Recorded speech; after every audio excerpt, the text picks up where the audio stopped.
Well, I'm glad to take that one.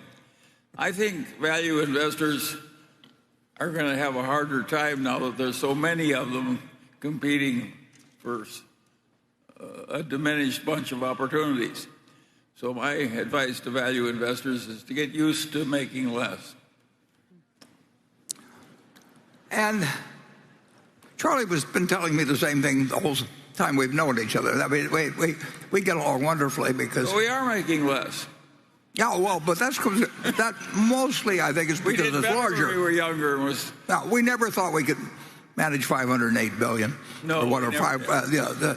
But I would argue that there's going to be plenty of opportunities, and part of the reason there are going to be plenty of opportunities, the tech doesn't make any difference or any of that. I mean, if you look at how the world's changed in the years since 1940, in the years since 1942, when I started, you'd say, well, how does a kid that doesn't know anything about airplanes, that doesn't know anything about engines and cars, and doesn't know anything about electricity and all that? But that really isn't that's not the world changing doesn't, or new things coming along don't take away the opportunities. What gives you opportunities is other people doing dumb things. And it's that.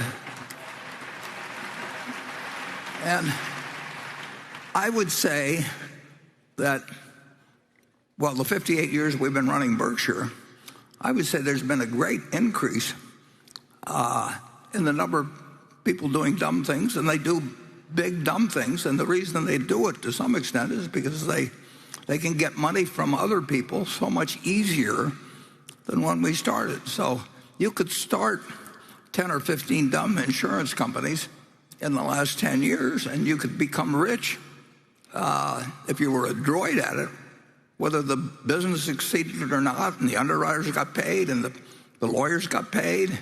And that creates, if that's done on a large scale, which it couldn't be done 58 years ago, you couldn't get the money to do some of the dumb things that we wanted to do, fortunately.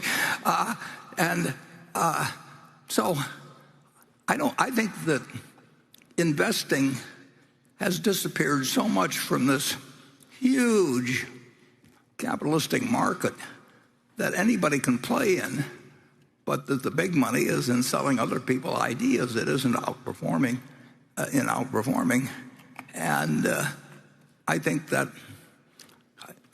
if you don't run too much money, which we do, but if you're running small amounts of money, I think the opportunities will be greater. But then Charlie and I have always differed on this subject. He likes to tell me how gloomy the world is, and I like to tell him we'll find something. And so far we've both been kind of right. Charlie, will you budge an inch on that or not?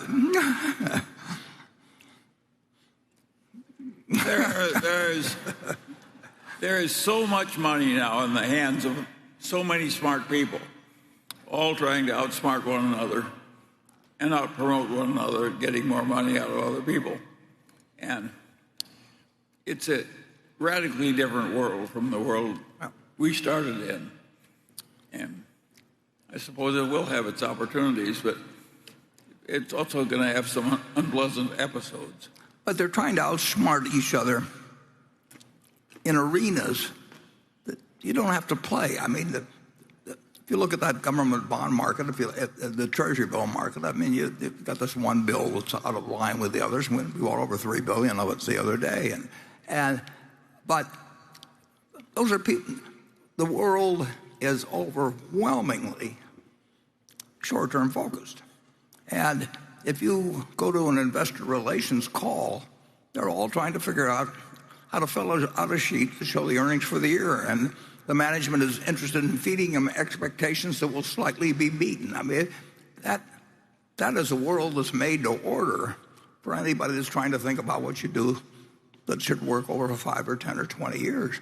And I just think that I would love to be born today and go out with not too much money and hopefully turn it into a lot of money.